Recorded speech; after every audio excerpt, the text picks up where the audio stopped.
કે ભગવાન મારી સામે મૂઢા રાખીને બેઠા છે, મારી સામે જ બેઠા છે.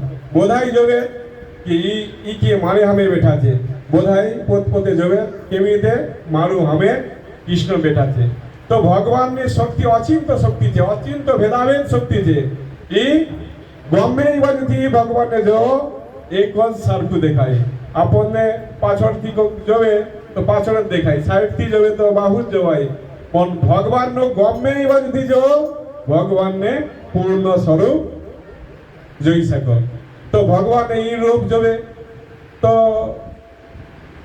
બ્રહ્માજી અહીંયાથી જોવે કે આ ભગવાન છે, ગોરું ચોરાવે, પછી આ છોકરાઓને હેઠાણ બધું ખાઈ જાય, આ ભગવાન થઈ શકે? હે, કોટી કોટી મુનિ ઋષિ સાધુગણ તપસ્યા કરીને ભગવાનને નથી મળી શકતા, તો આ કેવી રીતે આમ થાય? તો એને માઇન્ડમાં નથી આવતા. પછી મધુમંગલ છે, એ થોડીક લાડુ ખાઈ ગયા તો એને ગોળાદા વાગ્યો તો મોઢામાંથી નીકળ્યા, તો એ લઈને ભગવાન ખાઈ ગયો. એ કે આ ભગવાન નથી. તો બ્રહ્માજી શું કર્યા, જેલા ગોપ મતલબ ગાભી એને વાછરા હતું એને લઈને હંતાડી દીધા ગુહાની અંદર, કે આવે ખબર પડશે કે ભગવાન છે કે નહીં. તો અહીંયા હંતાડી દીધા. તો આ બાજુ બધા ફીસ્ટ હાલે. પછી એક બે ગોપ સખા કહે છે આપણે ગાભી અહીંયા દેખાતો નથી, ગયા કઈ બાજુ? તો ભગવાન શ્રી કૃષ્ણ શું કહે કે તમે લોકો અહીંયા બેહો, હું જોઉં છું કે બાજુ ગયા. તો ભગવાન અહીંયા ગોતે, ક્યાંય ગાભી ને વાછરા દેખાતો નથી. તો ભગવાન ત્યારે શું કરી ને પોતે પોતાને શરીરમાંથી એ ગાભી ને વાછરા નવા શરથી તૈયાર કરે. એટલે ગાભી વાછરા કોણ છે? બધા શ્રી કૃષ્ણ છે. તો એ બધા કામ કમ્પ્લીટ કરીને આ બાજુ આવીને જઈએ તો બધા ગોપસોના બધા ગાયબ થઈ ગયા. આરી તારી બ્રહ્માજીને કહે ભાલે માનના નહીં, બધા ગોપસખા જે ગાયબ થઈ ગયા એને બધા ભગવાન શ્રી કૃષ્ણ પોતે એ ગોપસખા થઈ ગયા. તો આવી રીતે જ્યારે થઈ ગયો, બધા ગાભી ગોશાળામાં આવે તો એલા પાછાને પ્રેમ કરે ને ગોપ સખા બધા ઘરે ગયા એને મમ્મી એલા બધા પ્રેમ કરે છે. પણ એક અચિંત અપૂર્વ પ્રેમ જોવા મળે છે ગોકુલમાં. તો એક દિવસ બલરામ તે દિવસ આવ્યા નતા. તો બલરામ એક દિવસ ગાય ચરાવવા ગયા. તો જઈને જોઈએ કે લીલા બધા પ્રેમ તો હોય નહીં. ત્યારે બલરામને ખબર પડી આ બધા શ્રી કૃષ્ણની કામ છે. તો ત્યારે બ્રહ્માજી આવી ને ત્યાં આત્મસમર્પણ કરી. આત્મસમર્પણ કર્યા કે મને ક્ષમા કરી દો, મારાથી ભૂલ થઈ ગયા. બહુ સ્તુતિ કર્યા તો એ ભગવાન કહે છે નહીં, તમને સાજા તો મળશે. તો ત્યારે એ જે બ્રહ્માજી હતા એને કીધું તમે કલિયુગમાં કોણ બ્રહ્મ હરિદાસ થઈને તમે આવિર્ભૂત થશો ને મારું નામ કરશો, ત્યારે તમને મોક્ષ મળશે. તમે પાછા બ્રહ્મા થઈને પાછા જશો. તો ત્યારે આ કલિયુગમાં ભગવાન શ્રી કૃષ્ણ और राधा रानी બે મિલિત તોનું થઈ ગૌર રૂપમાં, ગૌર સુંદર મહાપ્રભુ રૂપમાં આ કલિયુગમાં આવ્યા છે.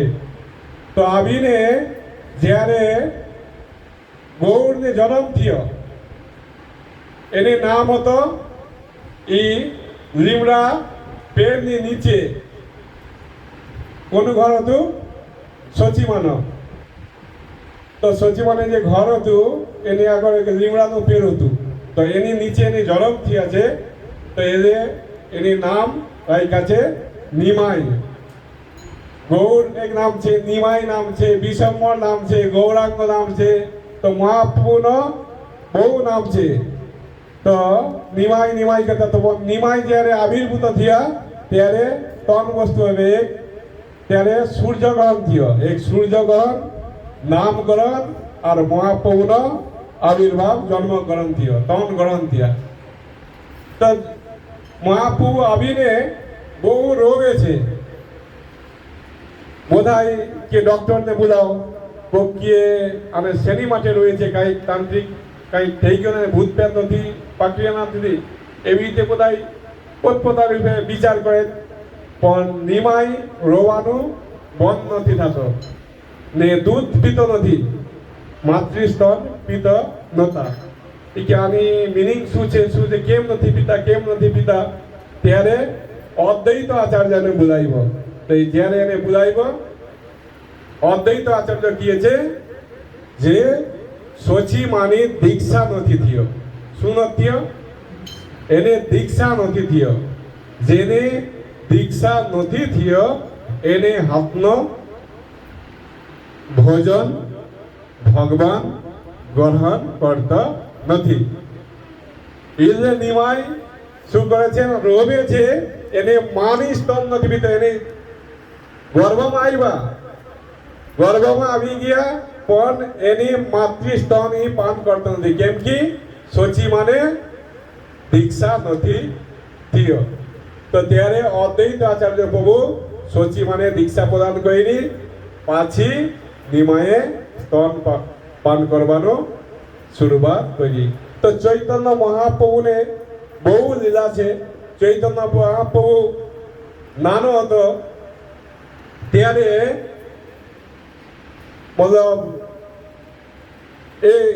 બે ચોર મહાપ્રભુ એકદમ બહુ અપૂર્વ સુંદર કોટી ચંદ્ર સમ એકદમ જ્યોતિ એની શરીરમાંથી જ્યોતિ નીકળે. તો એક દિવસ એને ગહના પેવડાવી ને ઉઠાન ઉપર આવો રમતો હતો.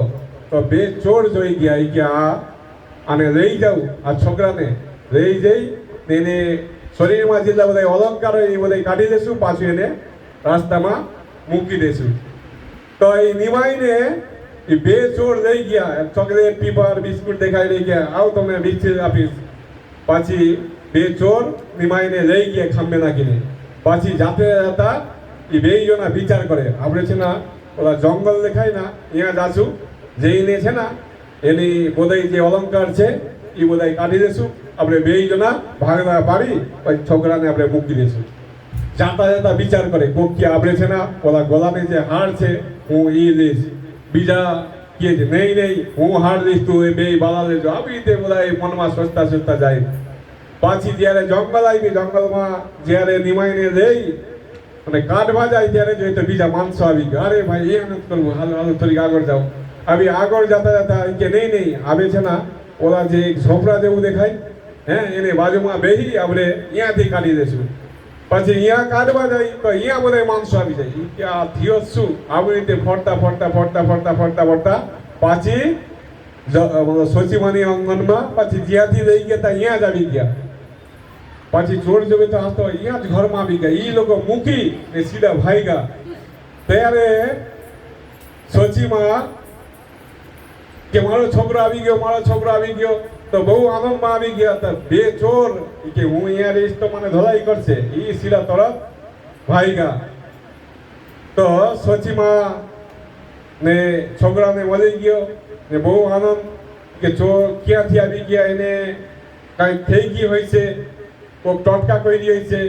તો એની માટે એને શુદ્ધિકરણ માટે શું કરી ના ઓલા ગોચાના હોય ને, ગોચાના અને શું કે ગોબરને